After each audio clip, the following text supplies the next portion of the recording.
Magandang araw! Ako nga po pala, si Margaris ay may lagot. 8 taong gulang mula sa 3 baitang pangkat Atis. Ako nga po pala ay maghahatid ng kwento tungkol kina aso at uwak. Hali kayo, samahan niyo ako at makinig sa aking kwento. Ang aso at ang uwak. May isang uwak na nakakita ng karne.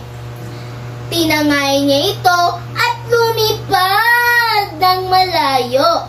Sa dulo ng sanga ng isang puno ay sinimulan niya itong kainin. Ngunit may narinig siyang malakas na boses ng isang aso na nagsabing sa lahat ng ibon.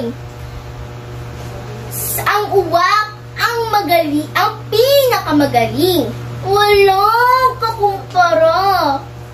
Natuwa ang uwak at binukas ang bibig para humalakhak.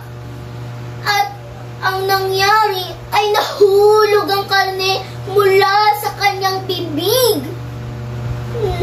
Nahulog ang karne sa lupa kung saan kaagad sinunggaban ng aso. Wala nang nagawa si uwak kundi tignan ang pagkain ng aso ng hulog niyang karne. Mula noon, hindi na muli nagpalinlang ang uwak kay aso. Aral. Ang lahat ng papuri ay hindi totoo. Maaaring magamit lang ito sa iba upang maloko ka.